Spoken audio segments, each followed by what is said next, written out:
Ogni giorno sei vivo. Perché vive questo corpo ancora? Non lo so. Perché vive il tuo corpo? Cioè non si può capire come il corpo umano vive. È un mistero enorme. Noi siamo parte di pianeti dentro una galassia, dentro altre galassie, dentro altri sistemi di galassie. È una cosa pazzesca. Io vivo in un corpo senza età, anche tu. Io vivo in una mente senza tempo. Il mio corpo è un luogo sacro, io vivo in un luogo sacro.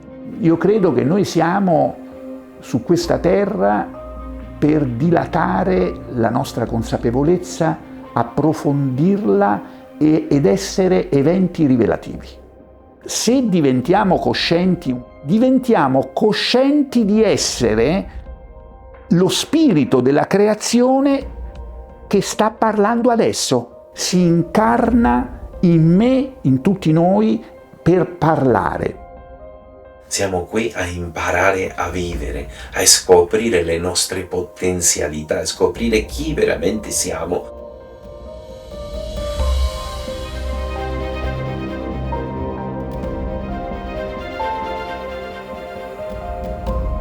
Questa è la via del risveglio, l'unica via possibile, la via dell'amore, la pratica dell'amore. L'amore come pratica di vita. Ma la felicità non è nel mondo delle cose. La felicità risiede nella nostra anima.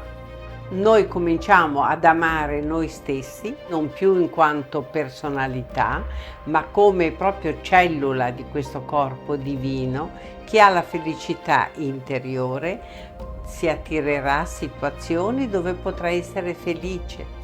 Chi ha la disarmonia chiaramente continuerà a dire che il mondo non sta cambiando, invece sta cambiando e quindi la possibilità di essere felici c'è per tutti.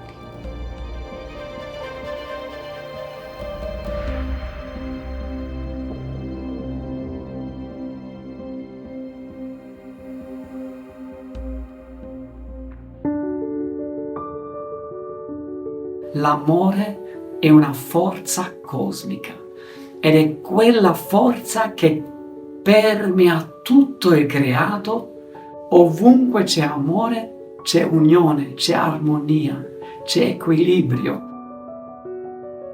Perché Gesù ha detto ama gli altri come te stesso. Non è che ha detto ama gli altri.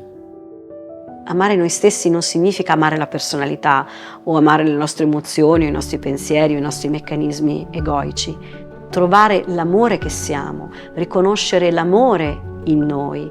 Allora ci accorgiamo che questo amore in noi ama già tutti.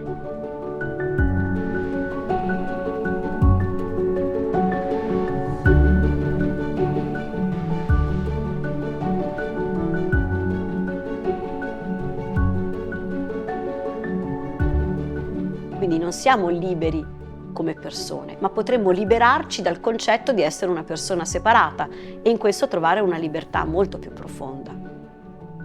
E allora vogliamo capire chi siamo, perché, che cos'è la vita e comunque tutto si muove.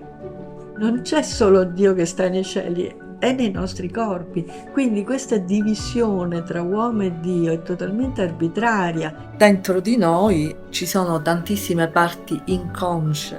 Il nostro compito è proprio quello di espandere la nostra coscienza al punto da conoscerle sempre meglio. Quello che Assagioli chiamava alpinismo spirituale, alpinismo psicologico, cioè ci avventuriamo in questi territori della psiche in cui si trovano latenti le parti migliori di noi.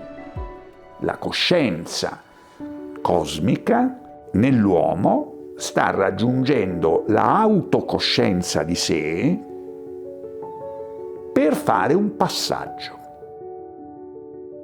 Siamo qui sulla terra per servire il prossimo, servire all'universo. La vita ha un senso se ci mettiamo al servizio di qualcosa di più grande di noi, di qualcosa di luminoso che pensa al bene di tutti e tutto il pianeta, di tutti gli esseri senzienti. Metterci al servizio di questo vuol dire lavorare su di noi per evolvere, per migliorarci. Alle volte dimentichiamo di essere delle anime incarnate e come anime siamo venuti qui perché abbiamo una missione da compiere. Siamo venuti qui semplicemente per sperimentare qualcosa che ci porteremo dietro a livello di coscienza, perché nel momento in cui il nostro corpo fisico non esisterà più, la nostra coscienza si sarà trasferita in un'altra dimensione. Il punto è che quando atterri qua hai un libero arbitrio e puoi andare in una direzione o in un'altra. Hai la scelta di dire sì alla vita, sì alle difficoltà, sì a te stesso. Il libero arbitrio è il grande potere che noi abbiamo a disposizione nell'esperienza terrena e grazie alle nostre scelte noi possiamo costruire l'evoluzione della nostra anima. Quindi noi abbiamo possibilità di scegliere e a seconda di questa scelta andiamo a costruire una realtà diversa. La nostra anima ha programmato anche degli eventi, delle situazioni, perché non esiste il caso sulla Terra, tutto è già dentro di noi. Abbiamo molta libertà, questa libertà che ci viene dal fatto di essere divini anche noi in terra, e quindi di poter sperimentare ciò che è necessario per noi. Quello che viene chiamato il libero arbitrio. Libero arbitrio che sparisce quando il nostro livello di evoluzione spirituale, che per me viene dalla riconnessione profonda con la nostra anima, quindi quando l'anima, la coscienza e l'io iniziano a fondersi e a manifestarsi anche nella nostra vita materiale sempre più come uno. Ecco perché è importante connettersi al proprio essere interiore e praticare il proprio essere interiore, del quale non siamo mai stati separati, ma in qualche modo ci è stato fatto credere di esserlo. Noi siamo esseri spirituali potenti, possenti, e possiamo trovare la piena soddisfazione quando abbiamo trovato noi stessi. Questo eviterebbe tutte le sciagure che hanno colpito l'umanità, perché persone così, oltre a essere felici in sé, sono una grande fonte di felicità.